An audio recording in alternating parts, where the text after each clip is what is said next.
Concert Crew Podcast, we back again. Yes. Man, today we celebrating No Way Out 25th anniversary. This is Puff Daddy's debut album under Puff Daddy and the Family. Puffy. Yeah, man, Sean Puffy Combs. We celebrating No Way Out's 25th anniversary, fellas. 1997, man, No Way Out's out. You know, I know Freaks is looking up all his information right now. Like, so what did you feel about No Way Out when it first came out? What was the climate? I'm sorry, what was the climate in hip hop when it first came out? Well, Biggie passed away. Wu-Tang Forever dropped. Classic. So Summers is, you know what I mean? Everybody getting still in the hip hop vibe. Then this came out and classic. It just, I mean, it's a classic, man. You can't. It is a classic. I ain't going. You can't sugarcoat it. Nah, it's man. Yeah, Biggie died. That was a big loss in hip hop. Wu-Tang Forever just came out. That was big, real big in the summer. And Bad Boy had the momentum. But Bad Boy was on top. Like R&B, hip hop, they were running the radio. And it just led right. And even with Biggie's passing, they still were running everything. And it just led right into this. And they were, some people in hip hop loved them, some people hated them, but whatever you felt, they were running. they were making hits. You couldn't deny that they was doing good music. They were making hits. I mean, you still got it was Puff. I mean, it seemed like the East Coast was getting it back a little bit. I mean, we talked about Capone and Noriega's War Report album that came out. You know, Nas is still killing it from 1996. Jay-Z was coming up, you know, and being next to Big also was helping him out. So, you know, Pac still got a heavy, even though he gone, he still got like a heavy reign over hip hop. Machiavelli still popping. Just dropped not too long ago. But then, man, Puff, wow. Where was Puff at in his career at the time, like this release, you think? I think Puff Daddy. Probably recovering because Big was a big loss, you know what I'm saying? So big loss, man. Probably recovering, man, trying to, you know, figure the pieces out and how to put it together. But he had somebody that was strong on his side that was gifted, and at the time, the phase of music, he was sort of like frontline and knowing how to make that type of music, and that was Mace. Because I think that with Puff going through what he went through, and for him and Mace to have that chemistry, it carried, you know what I'm saying, this whole situation at the Big pass. Almost kind of like the next man up. Yeah. You know what I mean? That type of mentality. And he took, I don't know if it was a challenge or that's how he looked at it, but he definitely stepped up. But moreover, like, Puff was so coming so hard, like he didn't want to fail. You know what I'm saying? He didn't want that Bad Boy, that reign they was running on. He didn't want that thing to fall down, and he wanted to keep the momentum. And No Way Out, man, was a good way to hold it down at the Big, because you know that's a hell of a loss. He had no choice. Absolutely. he wanted his label to flop or just keep going. You got to step up. Well, it was Puff's idea. I mean, it was Big's idea. I mean, Big's idea was, yo, you should rap. You already a star. Yeah. Let's just write your rhymes and make you rap, because you already a superstar from everybody know you from the videos and all of that. So Puff was making a transition from being a star producer that everybody knew kind of because he was out there to an artist. So he was making a transition, actually. Yeah. It was like he was already in front of the camera, but now it was like, I'm officially in front of the camera. I'm an artist.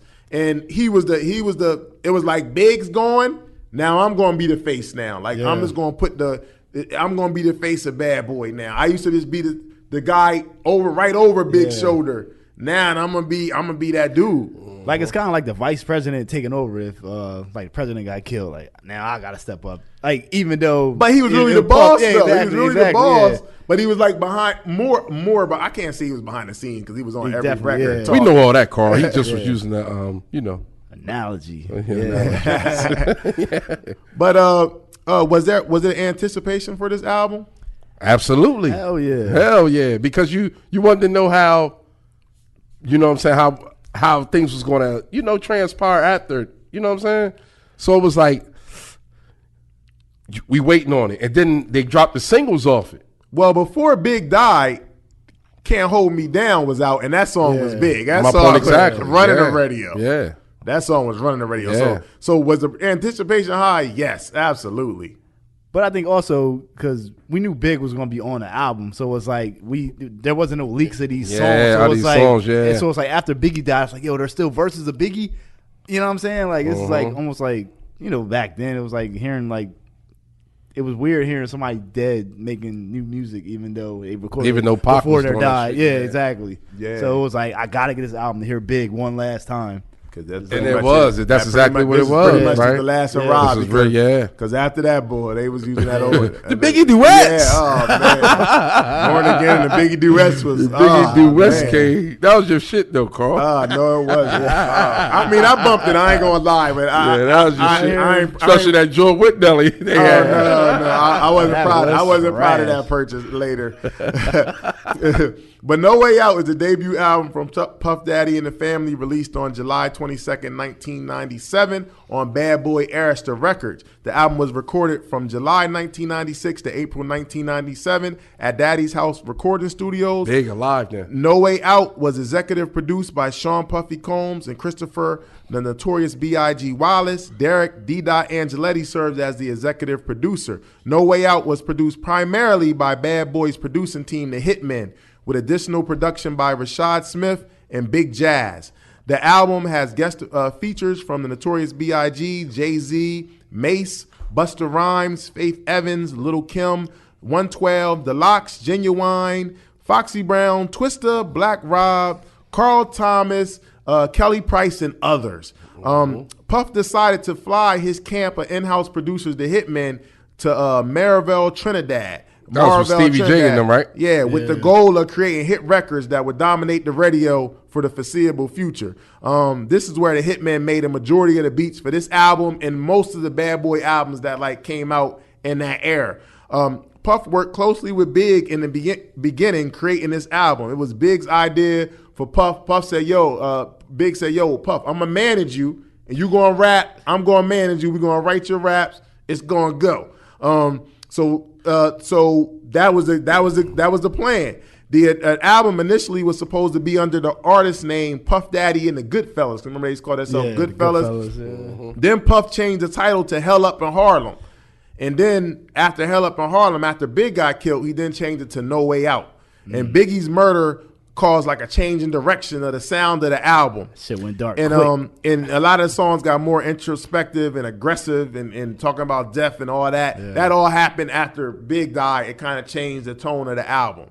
So then we get to No Way Out. This is the What do y'all think about the album cover? Because now I'm looking at it and I'm like, what do y'all think about it? They shot this in Miami. So this is like, I can see the palm trees and all that. Yeah, this is in Miami. So it's just like, Puff, I'm the front man, and this is my team. Other than Big, and I got a bunch of young gunners. I got the Lox, I got Mace and Black Rob, man, and we coming for the title. Now for me, I'm looking at this like, everybody dressed in all black. This is after the funeral of Big, like that's what buried him. That's what I'm thinking. I'm like, now this is like, all right, this is the burial. Now it's like, it's just us now. This is Bad Boy. Let's do it. No Way Out. So that's how I'm looking at it now. That's a good way to think. I ain't think about the funeral aspect of it, but yeah, I can see that. Yeah, I think that might have been right. That they might have been going for that look. So yeah, but I know he's in the head and like, I got my team, man. Puff Daddy and the Family. We coming for the title. Like, we still strong. Don't think and Big is a major loss. Sound like you've been working on that theme for a while, though. No. Like I literally just sat here and seen. I was like they're at a funeral. Yeah, everybody's wearing all black. Yeah. This is a classic album, though, man. But I like the old school look that they put on. You know what I'm saying? Like a more of the 70s. Like Mafia. 60s, 70s. They was the Goodfellas. Yeah, so that was exactly. Their look. You know what I'm saying? All right, well, first track number 1, we got No Way Out intro, produced by Stevie J. It's like a theatrical kind of very theatrical background with Puff talking to God about all the madness going on in his life at times. Helicopters and shit in the background. Puff definitely could create like the movie kind of theme for the record. And that's what this was. It was like, you can see it. It's like heavenly angel, real quick. It's like a movie. It's like movie score. It's just like bigger. It was than like hip-hop. It was getting you in that mode or in that thinking space, like real quick, and how he followed it summed it all up. And to then me. that goes right into track number 1, Victory, featuring the Notorious B.I.G. Track number 2. And track number 2, featuring the Notorious B.I.G. and Busta Rhymes, produced by Stevie J and Puffy. This is actually the 5th single out of all these songs. I have a confession. What's that? I hated this video. Oh, really? Yeah, he I was did just, not like he this was just video, running. He was just man. running. But you know what the video I is did based not off of, like right? this video, man. But you know what it's based off of, right? What's that song? Arnold here we go Schwarzenegger again. movie, The Running Man. Oh, yeah. That's what it's based on. He was running the whole. He was, That's exactly like the movie. The I Running Man. hated this He just video, ran the whole man. movie, This man. video was trash. Well, you hated the movie, but this is actually hip hop's most expensive movie ever. Video ever made. It cost $2.7 million, and it's the 9th most expensive video good. ever made. The song outweighs the video tremendously. Of course. Tremendously. And these are actually the last verses that Biggie recorded alive. That's another thought. This is And that's what's scary because you can just imagine what was next. We got this shit wrapped tight, brass knuckles and flashlights. The heaters in the 2 seaters With 2 meters, meters. senoritas.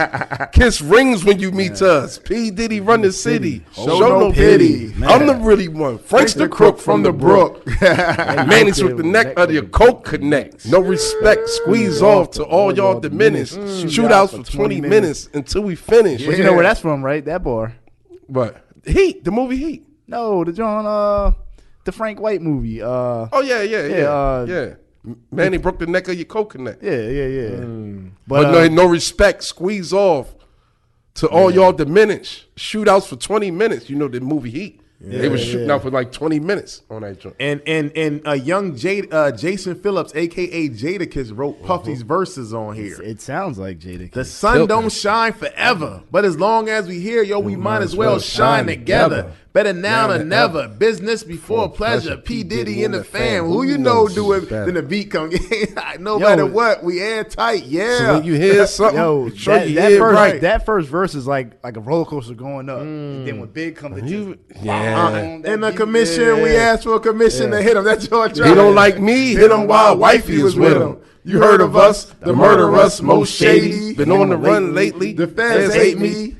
She said the sun is waiting. They said my killing's too blatant. You hesitating. I'm in your mama crib waiting. Duct taping. Yo fam, destiny laced in my hands. Got laced in my waist. Francis M to the Izzy. Phenomenal. Yo. Under your domino. Rob a few balls so I can buy a few cars. And I flip a few flows so I can pick a few hoes. Excellence is my presence. Never tense, never hesitant. Leave a nigga vent real quick, real sick. Raw nice, I perform like Mike. Anyone. Tyson. Jordan. Jackson. Action. Pack guns. Come on, man. Yo, is Victory the hardest intro song ever? It may be one of them, man. Yeah, this and I think Like, this and Meek Mill, and I think that Meek Mill. Is this how you start an album? Energy. I think Meek Mill got that energy from that. You know what I'm saying? Man, you don't gotta like me. You just mad because I tell it how it is, and you tell it how it might be. Shit, right tight.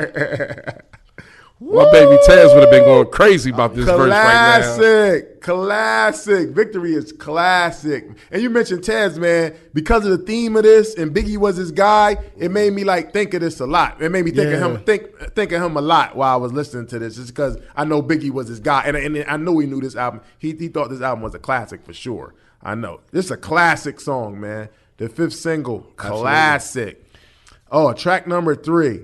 Been Around the World, featuring Mace and the Notorious B.I.G. Produced by Puffy, Derek D. Angeletti, and Ron Lawrence. This is the 4th single, a smash hit. You want to dance, we dance. These songs you can't just. Now this video was crazy. This video was 10 minutes long. It was a mini movie. J-Lo was in this video. This started the whole her and Puffy relationship. They had a whole little dance, This video was like a vibe feeling from the Michael Jackson Remember the Time type joint. Yeah. That's how I felt about this video, man. This joint was crazy. Yeah, he also had Quincy Jones, Wyclef, and Vivica Fox in this video, which is big. It's like the long version is like 10 minutes, man. And I used to like this around. I don't know about y'all, but I used to like this original song. been around the world and I used to like Yeah, that. yeah. That was my joint back in like elementary can't find school. my baby. Yeah, I like the I don't original know song. where. So then when Big, Nah, that's David Bowie made that song. no, it was a woman No, that it sung was a that woman song. that sung Yeah. that. Nah, David Bowie. It's a David Bowie The song. beat is from Yeah. David Bowie. The woman, Oh yeah. the oh, chorus. The chorus. Yeah, that right. The I'm beat about to comes say, from yeah, David the beat, Bowie. yeah. Yeah, Been around the world. That was my Yeah, joint right yeah. there. Yeah, and so Biggie, the way he flipped that, I thought that was dope. Mace wrote the song with the lyrics. And this is the smash hit, man. Smash hit. Yeah. Smash hit, man. Dope. It is a hit song, man. The video was dope. Then they got Mad Rapper interlude at the end. The Mad Rapper and the Mad Producer at the end of the song. That's Derek D. Angeletti. That's funny. And the remix of this song is classic too. Absolutely. Carl Thomas on there. Oh man, we been around. Pop champagne like I won a championship. Oh. I think the remix is actually better than the original. A lot of people say that, and I ain't mad. Because I ain't of that mad beat. at that. Yeah. That beat's That crazy. beat is crazy. Woo, But they also man. had a video for that too. They definitely had a video. Classic song, man. Then it kind of slows down on the next song. Classic song and a classic remix for sure. Yeah, absolutely. All right, track number 4, we got What You Gonna Do, produced by Puffy and Nasheem Merrick. This sounds like a Blackrock kind of beating song to me a little bit. Yeah, it's kind of dark and slows Yeah. down. It kind of slows down the whole vibe of the album. It's a storytelling song about guys trying to rob and kill them over a girl. But Lil' Kim get writing credits on this song, and she actually is mentioned in the verse of the song too. She helped save him, but she got writing credits. And actually, if you listen to it, it sounds like something Lil' Kim would say if you really listen to it. But she normally get ghost wrote for her, and she actually got credits for this song. So that was dope. It's definitely a come down with the tempo, Absolutely, and everything. It's a hell of a twist. And then this goes right into one of Sean's favorites, track number 5. Don't Stop What You Doing, featuring Lil' Kim and Kelly Price, produced by Puffy I and usually Ron hate Lawrence. these type of songs by Puff, but I actually like this one. You know what? This is maybe one of my least favorite songs, but it's not really Yeah, whack. it's the not that beat, bad. the beat is happy for Like, you sure. don't really want to stop. I hate that hook though. Yeah. You don't really want to stop. You can't get on the song. You can't really diss Sunshine and then really like this song. I like this song better than Sunshine. The Sunshine? I take. I like Crazy Sunshine better. I like Sunshine better. Sunshine. Way Yeah, better everybody than hates this song. Sunshine. I'm not Why? a fan of Sunshine. I take this song over Sunshine. you tripping. Don't you stop what you're doing. Look at you. You look like You it don't too. really want to stop. Carl Carter moment. I like Lil' Kim's verse on here though. Yeah. Lil' Kim verse Yeah. kind of hard, and Kelly Price sounds good singing on here. She sounds good on this whole album. On the whole album, she sounds sounds really good. good on the Particularly whole at the album. particularly at the end, she's snapping on this song. Track More number- Money, More Problems started her up, I guess, with the Yeah, for more features. I want to say. Yeah, absolutely. She on this album on several songs. Track number 6, If I Should Die Tonight, interlude featuring Carl Thomas, produced by He was J. blowing Dub in and that Puff. joint. Yo, I really like his vocals on this. I interlude. went to the actual concert and he actually did this. Word? This part. Oh man, this shit was He crazy. sounds very. Carl Thomas He sounds sounds Is very that good. Marvin Gaye he's singing? If I Should Die? I'm not sure. Nah, I don't think it's Marvin Gaye. It's somebody before, but this is the first song that Carl Thomas was officially credited as a feature. Biggie album, he wasn't credited for his feature, but it's clearly him. But I love his voice. Puff is talking about dying on here. This interlude he talks about death on several of the songs, but he's definitely talking about death on this interlude. But the vocally, Carl Thomas is killing this joint Absolutely for sure. Carl Thomas can sing.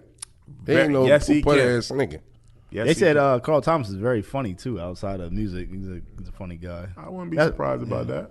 Okay, thank you for the little tidbit, Sean. Track number 7. Fuck you get that info from? Track number 7. Carl Thomas cousin this shit. Do you know? Track number 7, featuring Kelly Price, produced by Puffy and Derek D. Angeletti. Love this beat, hate the lyrics. I love this beat, but the lyrics is just all over. Yo, the it's place. crazy because Sauce Money actually wrote this song for him, and the lyrics are all over the place. The subject matter is all over the place, but I like the melody and Kelly's Price vocals on here a lot. Yeah. Do you know what you're going? She killing this again too. Do you like the things that ain't shown? Make everything he drop hot. Then they got the little like little piano key, Yeah. the riff that Like the melody and the beats is dope. It's dope for sure. Yeah. I like Heavy this joint. piano work. Yeah, Yeah. definitely. That's all right. Track number 8, Young G's featuring Notorious B.I.G., Classic. Jay-Z, and Kelly Classic. Price. Again, produced by Rashad Smith. Rashad Smith is one of only 2 producers that's outside of the hitmen that produced on here. It's a classic song. Who wrote Puffy verse on this one? No, it's not. Probably Jay-Z. I'm pretty sure. No. I'm sorry. Sauce Money wrote Puff's verse on here too. Okay. I'm sorry. Yeah, Sauce Money wrote. He sounds different on every song. Yeah, well, of course, he got a lot of right. Now, one thing I learned Got about to, 'cause he can't rap. one thing I learned about this song that I didn't know, is that these weren't Biggie didn't lay no. These are old Biggie vocals, Oh, they still on and I'm there. surprised because these vocals is dope. Yeah, about to say, yeah, but they these sound are good. actually Biggie vocals. They said from the Ready to Die era. They don't even sound like it. But They definitely this don't. this is the only song that Biggie's on that Biggie didn't actually record for the song. These are old vocals that Puff pulled out for this song, and then he added Jay-Z and he added himself. But like Biggie, they sound great. It sounds like it's meant to be. But like wow, I didn't know that. Doing my research on it, but the verses, Biggie verse is dope. Jay-Z kills it. Damn, it feel good to see people, People up up on on it. it. Flip 2 keys in 2 weeks and didn't Yeah, flaunt on it. it. My brain is on it. With mean Mean dreams, dreams. GS's with BB's on it. Supreme schemes to Man. get richer than than Richie Richie. quickly. Niggas want to hit me if they get me. Dress my body in linen by then Armani. Armani's. Check it. My lyrical carjack make your brains clap. I Gallagher, guess all I fuck with. Now peep the rough shit. And my circumference. Mad bitches and mad Lucci. Bulletproof vests under they coogies. Coogies. Spit in my Uzi. He said, don't lose me. My trigger niggas represent. Driving 30s and J30s getting bit. Until my hit hoes, my murder Murder mommies. mommies. I'll be smoking trees and and Belize when they find me. well before Sean. That was not Biggie Ready to Die. That was He like said, while I Junior just Mafia. lay That low. had to be like a newer He verse. said, That's what "Why I they said, just man. lay low, smoke pounds of smoke. Got lawyers watching lawyers, so I won't go broke." Now check it. My country niggas call me Frank White. Sunrise, keep with my eyes, no surprise. Got my shorty flying in with keys into her thighs. 24 years old. Yo, and Jay killed this Yeah. joint too. Yeah. He killed this Yeah. joint too. Pardon me, y'all, the late great Bob Marley. He was running this joint too, man. Yeah, absolutely. This is a classic song, man. Yo, DITC used this same beat. Word? Yeah. This beat hard. Yeah, this beat is crazy. It's just them ghetto boy, and they use that ghetto boys Yeah. kind of thing. Living in this ghetto streets. Chronic, yeah. That's Kelly Price singing. Every day I try to find, stay Yeah. alive. In reality. Yo, this is a classic, Yeah, this man. is gonna definitely go. Oh, He said, these here's the dog years, and motherfuckers won't share. I try to bring you life, but motherfuckers won't hear. So I travel with the barrel, with the chrome and the lead. When it's on, then it's on, and the shots flown to your head. I've been rich, I've been poor, I saved and blown bread. Some said I was here before because the way I zone. He said like the fall in the Rome, reoccurring. Yeah. Won't be gone. He said, won't be Son, known 'cause he's till I'm observant. gone. He said, I won't be known till I'm gone. And niggas study my bones. Mentally been many places. But I'm Brooklyn's own. And that led to a song later. That sample of that part. Yeah. Classic. Where I'm Classic. from. Classic. Yeah, where I'm from. Classic. Track number 9, I Love You Baby, featuring Blackrock, produced by Puffy This and is Ron a Long. nice pocket. This beat- This is a nice pocket. This beat right here is crazy. Well, this When was, you hear this beat drop yeah. in the system, Yeah. woof. well, this was originally Black Rob's song. Black Rob had 3 verses to it. Puff was looking for more songs to add to the album, and he got this song. He kept 2 of Black Rob's verses, and he put the 3rd verse on there. This should have been a Black Rob solo song on this album. That'd have been crazy. Yo, this. Well, he you had gotta- 3 verses. I know what originally I'm to saying. this I'm song. You saying gotta like, listen to this song. This in is- the yeah, system, yeah. dog. This is Yeah. story. This is a storytelling song too, man. It's a storytelling Yes, song. it is. Indictment. And Black Come on. Rob was good at storytelling. Yeah, Yes, yes, he yes. was. Yes, he was. And this was a dope song. R.I.P. Black Rob. Rest in peace to Black Rob. And he was running this joint. He was running this is only feature on the album, right? only feature on the Yeah. album. Yeah, yup. And I think this is Black Rob's first song on an album that he was Yeah, on. yeah. No, it was. This is his first song, period. I want to say that he dropped. Yeah. Or Bad Boy. You're right. Yeah. You're right. This is the first song he First ever song, appeared period. on. This is a hell of a coming out party. Damn. Dope song. Come out with this. Shit. Dope Black song. Rob joined the mob. It ain't no replacing them. Yeah. You know what I'm saying? Step up. We just placing them, macing them. Yeah. Placing them in funerals. Yeah. Yo, track number 10. Wow. It's all about the Benjamins, featuring La Lox, Lil' Kim, and the Notorious B.I.G., produced by Derek D. Angeletti. This is the third single from the album. Why does it say the remix on here? I always wondered that. Well, the story is they originally had a version of this on DJ Clue. It was just Puff and the Lox. Same beat? Same beat. It was just Puff. It was Puff, Chic, and Jadakiss, and I got a buzz on the Clue tape, Right. and I think they added Lil' Kim and Biggie later, so that made it the remix, I guess. But Style P actually recorded a verse. He was initially it was no Puff. This is a Lock song, and Styles P is the opening verse. Oh. And then Styles P really didn't. He recorded a verse to it, but he really wasn't feeling the song. Yeah. And Puff ended up taking him off and putting him as the first verse on here. So that's how Styles P is the only Lox member that's not on this song. He's in the video and all, but he's not on the song. But he did originally lay a track, a verse for this song, though, man. Classic. Definitely classic. This is Classic. clear to say Big got the best verse on the song. Oh, when that beat switch. Oh, God, yeah. I've been here still. Cristal what's that, still. Pop bills in Brazil. About $1 million ice cream. Nigga hard to figure me. Niggas be be digging me in in my my asshole. asshole. Undercover. Donnie Donnie Brasco. Brasco. Left my East Coast girl, the Bentley, the twirl. My West Coast shorty. Put a Chrome 740. Rock the red man, the naughty. All in with my a kitty cat. Half a brick of yay. in a bra where her titties at. And I'm Like living we that. push weight. Fuck the state pen. Fuck holes in Penn State. Listen close to Francis. To pray a mantis. Attack with That's the a left. flip right of the hand word. grip. Left hand grip on the whip for the smooth getaway. Player haters get away on my leg on spray. Squeeze off till I'm empty. Don't tempt me. Only the hell I send thee. All about the Benjis. What? Real quick, Carl. Real quick. I don't think you remember you said this. But we was up Penn State. When we up Penn State, where was we at? No, we was in Yale. Oh yeah. Yeah. But we was up Yale at the time. But you was like, Conway, how you feel about being Yale? He was like, Bob, I made it. He was like, Bob, I made it.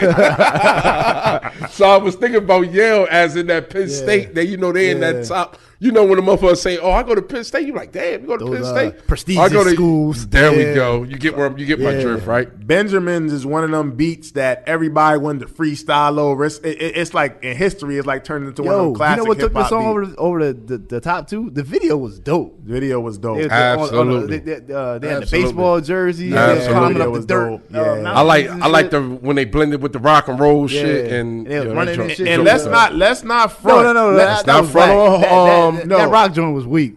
The rock remix the rock was weak. version. No, I'm just saying they had the rock band actually in the video as well. Like they was playing in the back when they was doing the record performance. Yeah, they had a whole On other stage. version Yeah, when they were whatever. like a high school. Yeah, they run through the school. That shit was trash. The rock version. was No, but let's not disrespect the queen. Lil' Kim version of verse on here is always classic. Always get the crowd, the people going, no matter what she do. huh? So hex on the whole family. Yeah, she snapped on this. I don't even know who wrote that. That was one of them verses like that Quiet stand Storm out. verse. Yeah. Quiet Whenever she do that, it's gonna get the people going. When Lil' Kim do it. This song is and also classic. once again, terrific writing credits for Jada. Yeah, absolutely. Classic. Wonder why his verse got edited when he talking about the Hebrews. Because it's two things, and then Sheik's verse. What did Sheik say? Some RuPaul. No, not that. Sheik says something else in his lyric. I can't think. In the beginning, it was something also with kind of like a theme. I don't know why I can't think of it right now. That got edited too. But classic Yeah, song. definitely classic song.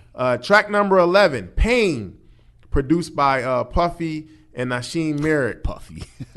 Puff go deep on this song, man. Yeah. And once again, Sauce Money Ghost wrote this song, and did a great job. This joint's hard, and then also you got the big audio, which no one that ever was heard. dope. That at the kind of end. just closed it all and in. that fit perfectly too.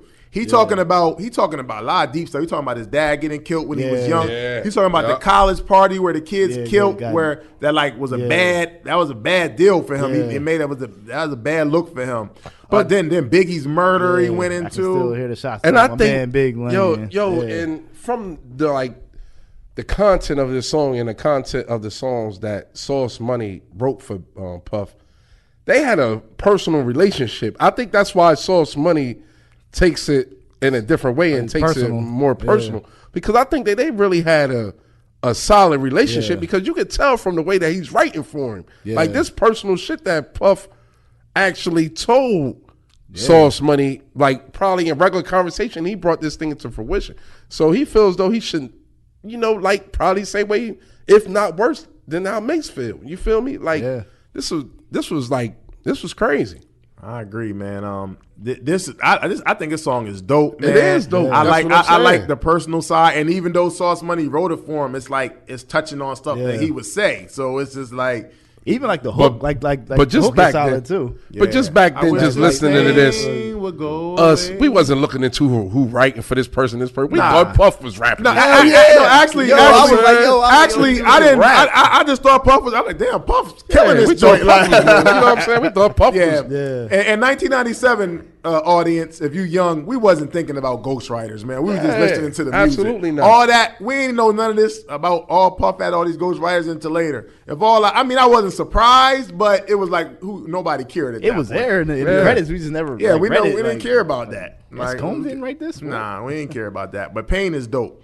And then Big, like he giving like the advice to not just Puff, but like rappers coming after him. Like, yo, get all the money you can get because they it may not be like this next year. No guarantee they gonna love you next year. And probably around the same time he got hip to Puff shit that he was doing, the backdoor shit, and he started learning the business. You know what I'm saying? One thing about it, out of all the people that Puff took advantage of, when Big was alive, Big got taken care of, man. Despite of all of that, he Big changed his life. Point blank period. Big is the executive producer. Big is the executive producer of this album and his next album. Big is credits of executive producer. That's a big deal. That's no little deal. Now you think if Big didn't die, he would be still an executive producer on this album? Absolutely. Yes. On this album, yes. I can't guarantee the next one, but this one, yes. Because I think if Big would have been on more songs if he was still alive, for real. I think, and he would have wrote more too. Yeah, but I don't want to do the what if. But Big was alive, a lot of shit would have been different. Jada told you that, but more importantly, I think they would have been business partners instead of him actually being signed to Puff. I agree to that. I agree with that, and I think the Locks and all of them would have stayed. And I think their whole family unit of rappers, they'd have had a longer run of the rapping part of Bad Boy. I mean, to us, like this was our like East Coast representatives at this point. Like they had a dream team, man. They was like running Bad Boy versus Death Row. Like these were they was running it, man. They was running it. Track number 12, Is This the End? Featuring Genuine, Twister, this shit right here. I remember you used to bump this shit all the time. This was a shit. Produced by Puffy and Stevie J. Now I will say, actually I didn't like this song, but I didn't appreciate Twister back then. I will be honest. Oh, now you did. I appreciate what he was my guy. What he was doing to rap like that, I didn't appreciate it then. Now looking back, I'm like, damn, he killing this. Yeah. But to me then he was just rapping fast. I ain't like it because I'm an East Coast guy. Nah, he was killing this, man. It made sense because at this time, do you wanna ride in the backseat? It just dropped not too far before this. I want to say from Do or Die. And I always thought Twister was part of Do or Die. That was the reason why I bought the album. But when it come to find out, it was featuring Twister. Yeah. You know what I'm saying? But this is Puff's Notorious Thugs on his album. That's how his fast. You know what I mean? Twister, it ain't Notorious Thugs, but Twister. And at this time, Genuine was hot, so you know why he made it. Twister kills this, and also I guess he wrote the verse for Puff. I like Puff verse too, man. On here rapping fast, like it's dope, man. And then they play off the old the New Edition song for the hook. Yeah, is this the end? It's dope, man. I like it. I like it now way more than I like. This was one of my least favorite songs back then. I ain't gonna lie, but now I like it more. Track number 13, I Got the Power, featuring the Locks, produced by Big Jazz, aka Jazzo. produced this song with Stevie J and Puffy. This might be the worst beat on the whole album. I hate this song. Not me, man. Puff is on the hook, but this is pretty much a Locks record. Yeah. And I know Jaz-O did the beat, but the beat is not my favorite though. I ain't gonna lie. But the Locks doing their thing though, and I think Styles P got off the most to me. It don't fit the album at all. You don't think so? Nah. I mean, I think it fits Bad Boy sound. It but does. I don't. Not the cohesiveness of the album. Yeah, it's not. You just my thought that favorite. the Locks should have had a better song than this song. Oh yeah. I think they should have had way more songs than this song on the album. Yeah. I agree. Track number 14, Friend, featuring dope, Foxy Brown, produced by Stevie J and Puffy. This song is all right for the ladies, man. It's all right for the ladies. This that shit. You know it. Mace wrote on this song, and Jay-Z wrote Foxy Brown's verse. This song was that shit, man. When this this used to be 400 shit. This track right here. So this was that joint had that party feel. Every time I hear Skating. this, every time I hear this, I always think about EPMD's Richter scale. Man. It's the same beat. And the end of the song is like an interlude that leads up to the next song, which is with Puffy and a Spanish girl, and she teaching them like Spanish and stuff like that, which is kind of funny. But don't get twisted, Foxy Brown was dope too. Like Foxy Brown was dope too. Absolutely. So it's Lil' Kim and Foxy Brown, and this is when they were still cool. But then this leads right into track 15, Senorita, produced by Yogi, Stevie J, and Puffy. This song is for the ladies, but this beat to me is hard, man. Absolutely. This hard. Say, do you want to go to dinner with Jordan and his wife? and Jadakiss wrote this song for Puff, which I like this song. Yeah. Mommy Benaki, I wanna be your poppy judo, can't you see? Yeah. Baby, I need you, call me though. Your style is my style. Oh, this beat is hard. It's definitely that Spanish Harlem feel. You know what I'm saying? Baby, come to me. Baby, come to me. Yo, this joint hard, man.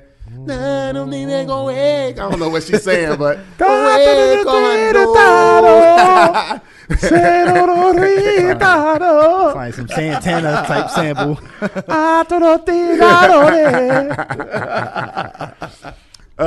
Track number 16, I'll Be Missing You, featuring Faith Evans, Classic. 112, produced by Stevie J and Puffy. This is the second single. This is his tribute to Big, wrote by Sauce Money. This is amazing like writing. Amazing. This is like next level theatrical opera in the beginning with Puff talking Video, to Big. everything. Video with the kids. This was sad. This was a sad video, man. This wasn't just a rap hit. This was a global hit. This was a global hit. This song was sampled by the Police's song. The Police's song "Every Breath I Take."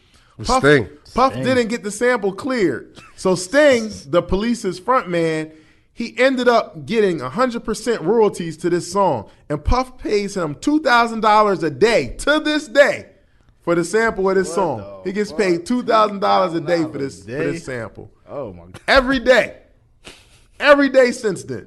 So tomorrow he getting $2,000. He getting $2,000. The day after that, he getting $2,000. Next week, next month, next year, the year before, he pays him $2,000 every day, a $2,000 check from Puff All Daddy. because he dropped it and not get it and cleared. He didn't get the sample cleared. So every year he pays Sting $730,000 every year. Wow, that's For a this one boss song. deal. Hell That's yeah. a boss deal. Until he die or something? Forever. I'm Forever, sure. I guess. His estate got to pay him. Like, man, that's crazy. Wow, this is a great song, man. Classic tribute. to Sting Big. would never take that deal away. Fuck no. no. Would you? No.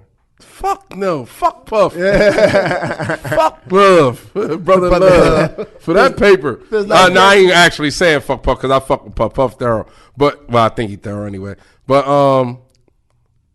man, that's a lot of paper to pay us up, nigga. 10 years, that's $7 million.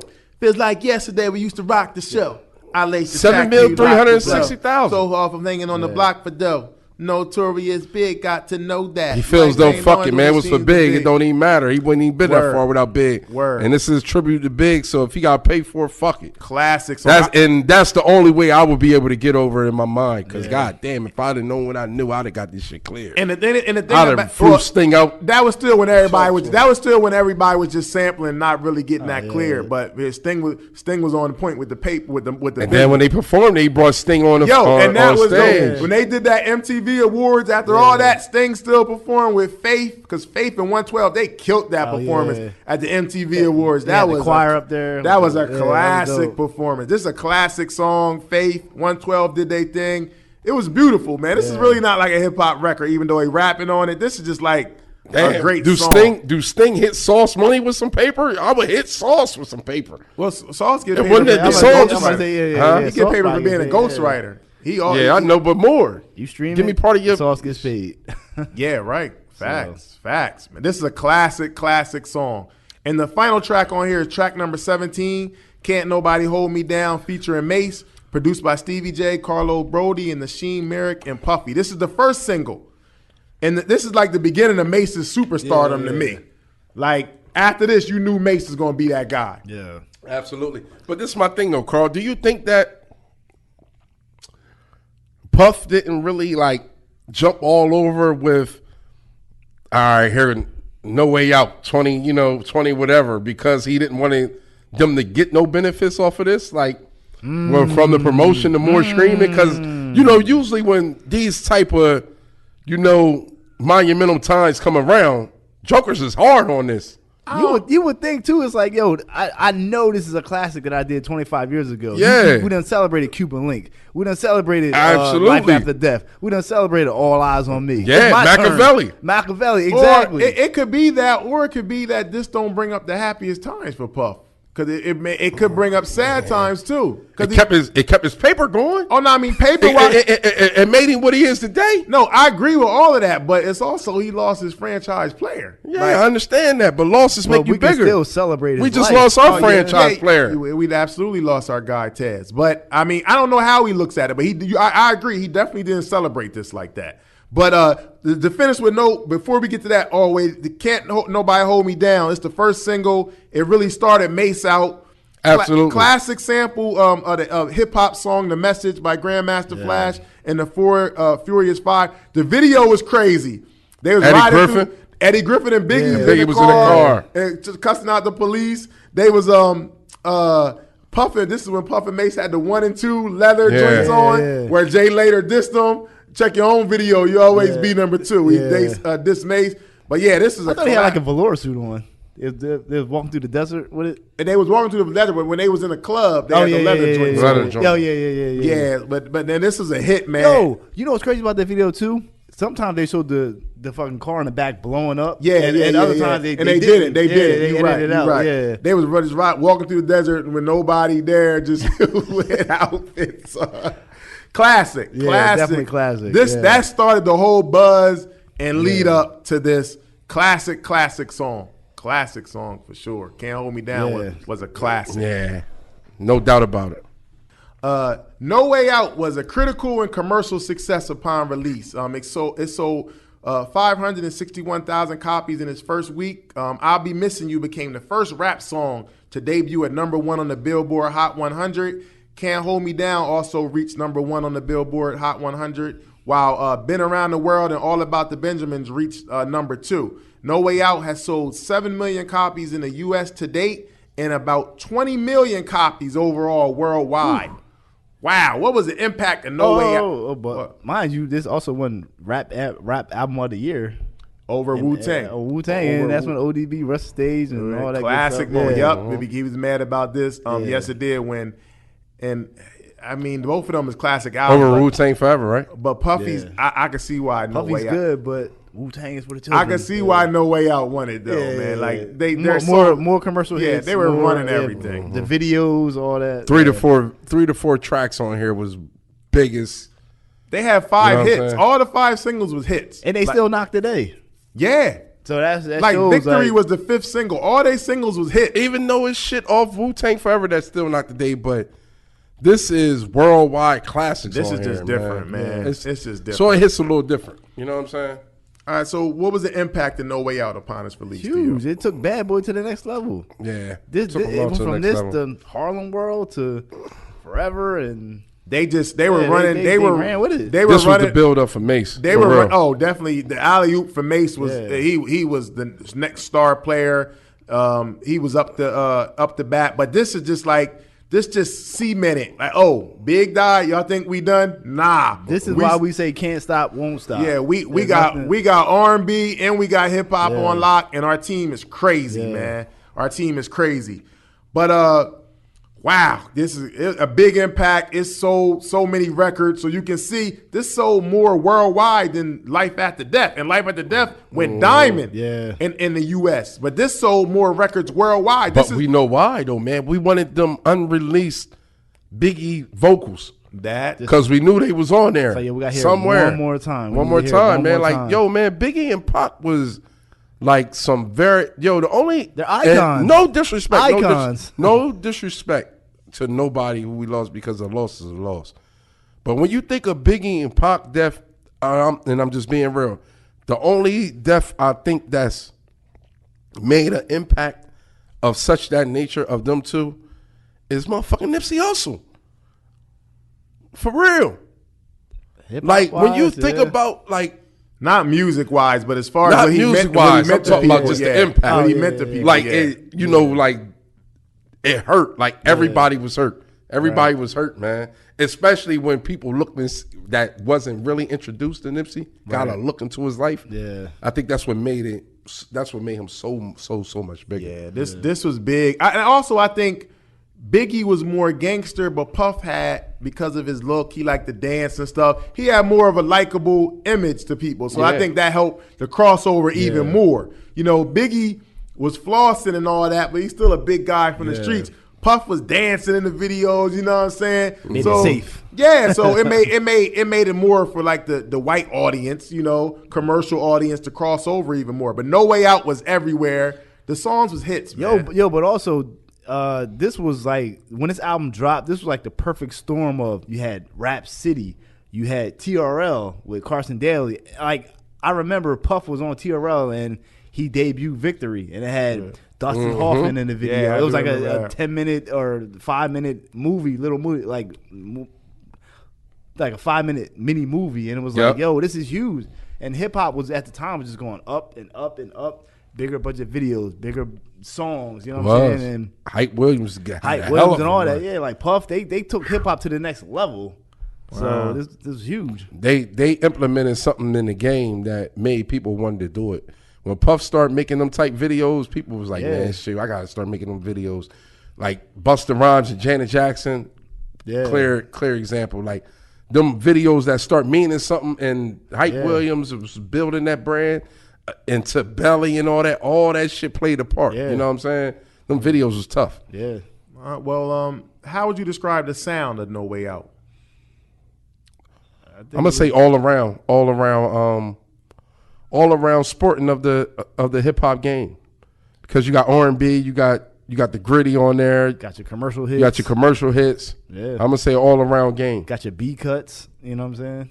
I would say it's commercial hip hop at its best, because for all those hip hop people, this is the album they like to hate on, because Puff was the epitome of commercial success. So if you was one of them just underground hip hop dudes, you ain't like Puff because he was sampling, just using complete samples of songs that kind of changed from just using pieces to whole songs. Yeah. So Puff but it worked, and it pissed a lot of people off. But they ran the radio. Yeah. Bad Boy ran the radio. But I feel like this was commercial, but it also had like a level of edge because of the darkness, because of Big passing. Yeah. So it's still, I think it would have been probably happier if Big didn't pass away. I think it gave it a little edge for the commercial. I think the videos were more colorful more than the actual album. The album was Right. kind of dark. It was a little bit. Like the color, like this. There's no color on this album. It's just black, gray, and Right. beige. I don't think it would have You know been what I'm like that saying? if Biggie passed. I think it would have been everything would have been more colorful and happy. Like yo, there's no shiny suits on this thing. Nah. This is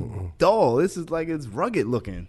I agree. And- I think and that's how the this is music all kinda due. I sounds think too, this is yeah. all due to Biggie passing. I Yeah. think if Biggie wasn't passing, it'd be all types of more colors. And Puff Exactly, yeah. would have might have had a mink on or something crazy like yeah. Coming through the motherfucking video. With the They probably had a pendulum or something swinging. Puff would have been on that motherfucker. I think that mood, No Way Out, is all Yeah.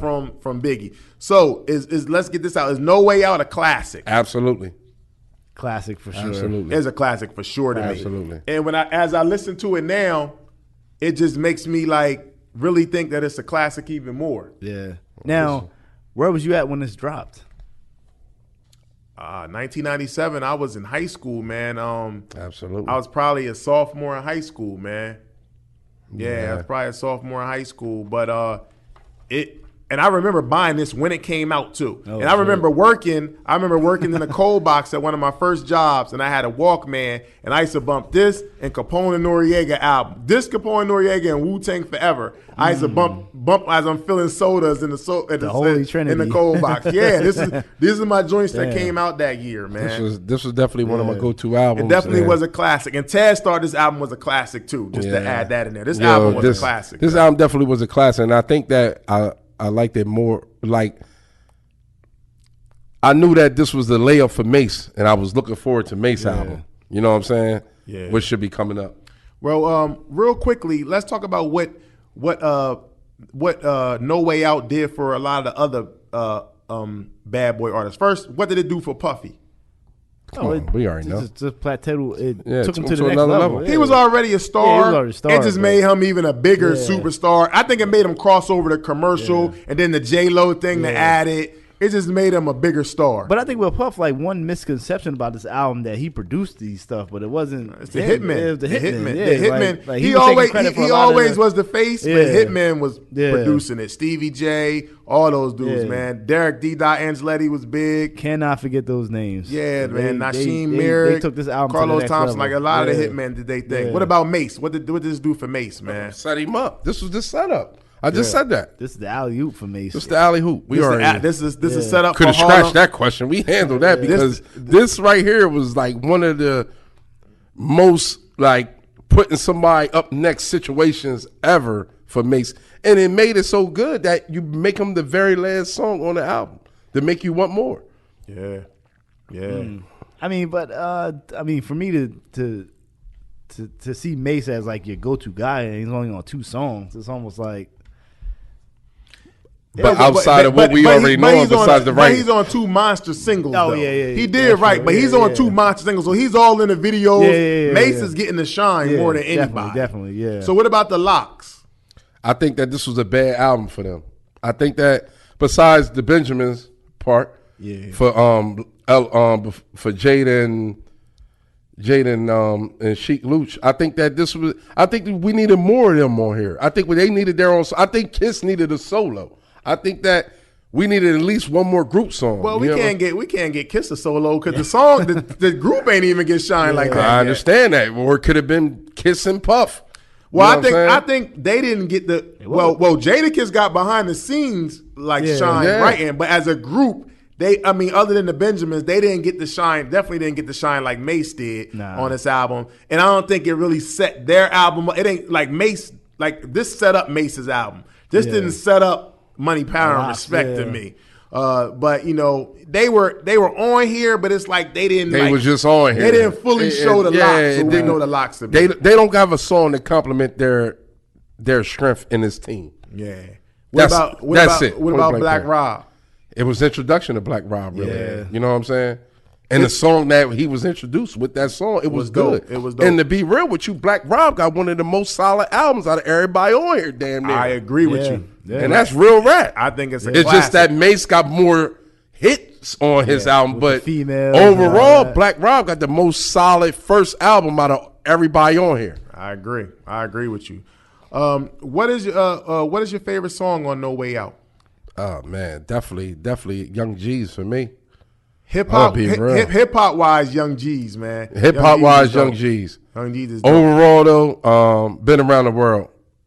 I'm gonna say victory. I'm gonna go with victory, man. I'm gonna go with victory. Biggie bars on victory is just crazy. That thing. I like victory and victory. Damn, victory and Young G's is like my underground kind of hip hop head song. But like overall, I like victory, man. Yeah, absolutely. But Victory Been Around the World's a hit. All About the Benjamins a hit. Like he got so many hits on here. It's crazy. Where does this album rank at in Puff's discography? This is number one. This is best album. This is number one. This is his best album. Clearly his best album. Is his best album. The next album I like is he dropped one called Forever. Forever was terrible. Nope. It was called The Saga Continues. This is the one that got Bad Boy for Life on there. P. Diddy and the Family. This is after the charge. He don't got a lot of albums. What you about to say? Love Paris Train or whatever that is. Absolutely not. That's your joint. No, man. My favorite album from Puff is this one, man. It's this one. No, it's not. I'm about to tell you. I like The Saga Continues after this. It's P. Then he changed it to P. Diddy and the Family. Yeah, The Saga Continues. It got Bad Boy for Life on there. Man, listen, man. Mark Curry. Is it Diddy? That album might be under Diddy. It might be, man. Oh, you talking about the Press Play? Press Play? No, fuck no, man. You don't got that many albums, dog. Man, what's the... MM. I like that. MM. Yes.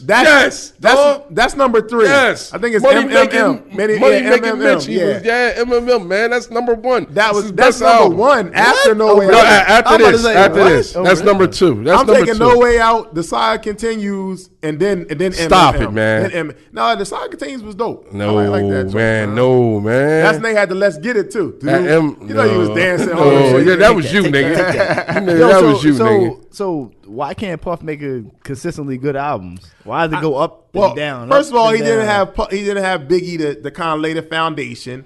Then his teams was moving. The players was leaving. The MVP Mace, the Locks is going. So you don't have them pieces neither. Then your hitman producers is coming and leaving. So you don't got everybody coming together and lock. And then everybody's getting more money. So everybody's out there. The formula more. is destroyed. Yeah. And after a while, that formula was sounding a little cheesy on a lot of them albums too. They was reaching a little too much. I'm just being honest, man. I agree. Why you think you kind of asked it? So you think what's the main reason why you think he couldn't duplicate? Because he never came close to this. He had some alright stuff, but he never came close to this. I think he didn't stick to his team. Either they were going through legal stuff, and he just like one minute you see him with Rick Ross, and he kind of hopped around with whoever's hot right now.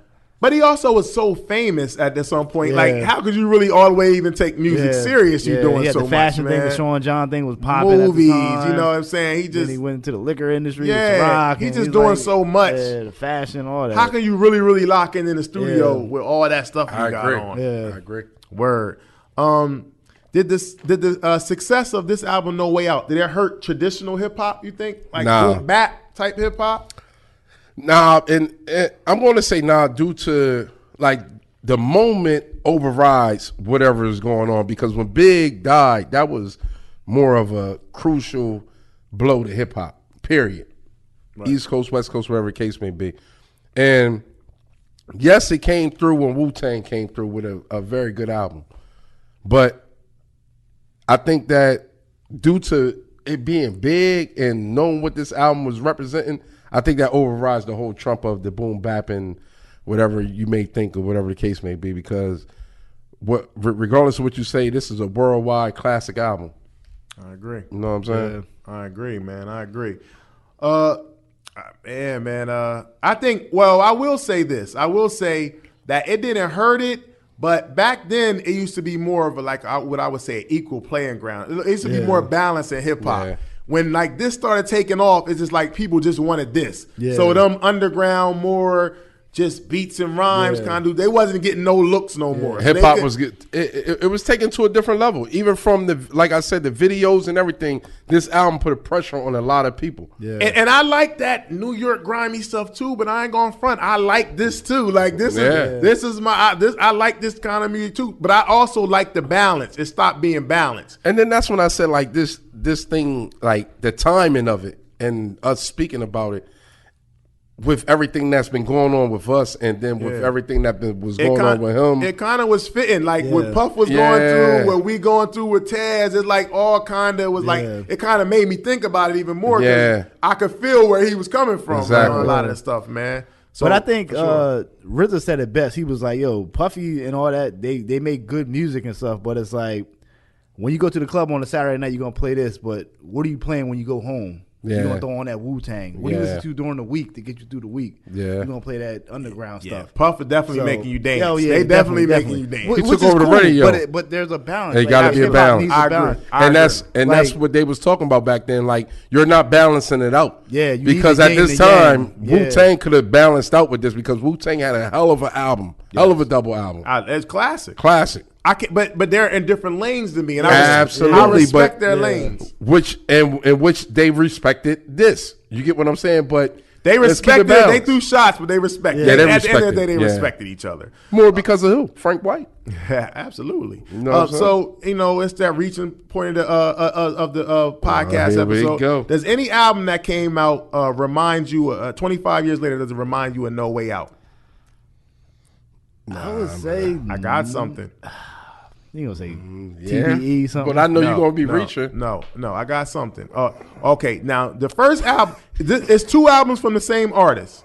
The first album, it's not dark like this, but it reminds me of a producer, rapper that put a lot of dope people on his album, made a dope album, The College Dropout. But darkness, the Late Registration is a little more. Late Registration, I can see with the producer and a bunch of dope artists. Late Registration, I give you a little bit. But come on, man, you thinking? Yeah, I know. Registration, I give you a little nudge because that's one of my favorite Kanye albums. Outside the box, man. You got to think outside the box. My point exactly, and that's why I gave you that. But you ain't getting no more than that. That's the same artist. I know, yeah, and I think you fished very, very well. That was cute. That was that was cute. Yeah, I know y'all thinking like, he about right. I know y'all listening. I mean, Kanye don't write his raps. Puff don't write his raps. I can see the. I wasn't even going that far, but see. Well, look, 25 years later, what's the legacy of No Way Out? Man. Classic. Puff classic, Daddy man. I'm tired of saying classic, but in all actuality, it doesn't have the greatest songs on here, but it has some great songs on here, and I think it's well laid out. And this was the lead up to a Bad Boy situation that could have been better, but became, monumental. This is a classic album, and it still sounds good to me to this. I was actually surprised how good it sounds to this day. Yeah. I thought it was going to be a little more cornier, but it actually still I listened to this album a lot just because I was just liking the vibe. Like I listened. Well, they got the remastered version that came out 2014. Yeah, so it is up to date. Now, let me ask you all this. Is this the last great album on Bad Boy? No. Mace had a classic to me. Black Rob had a classic to me. Faith Evans had a classic. Carl Thomas had a classic like that. I love Faithfully. Yeah, Emotional is like one of the hottest slow albums. You can let that run. They had some classics after this. But it's the biggest song on Bad Boy. I mean, this is the biggest album on Bad Boy. Even bigger than Life After Death. Life After Death is my favorite, but this is the biggest album. You think Life After Death were Ready to Die? Yes. Oh, absolutely. Yeah. Absolutely. I am too. Absolutely. They're in my top 5. But Life After Death is the complete body of work, man. I agree. But if you haven't heard No Way Out from Puff Daddy and the Family, listen to it. Do your homework. You must be talking to the youngins because I'm pretty sure a lot of people. Everybody, man. You gotta be talking to the youngins. You cannot be a hip hop fan and not take your time to listen to this. Go check this album and do your homework. Go check this album out. Let us know how you feel about it. Let us know what you think about it. Happy 25th anniversary. Yeah, congrats to this album. To Puff Daddy, involved. Bad Boy, the whole Bad Boy family, Mace, Locks, Mace, Black Rob, rest in peace, Black Rob, rest in peace to Biggie. I think Puff should have celebrated this album a little bit more, man. It just came and went for him, man. Man, this 25 was this album was supposed to be celebrated different than him because it's the best album that he probably ever gonna make. So let's just be honest. I like MMM though. That's my next album after this. Dope album, man. Happy 25th anniversary.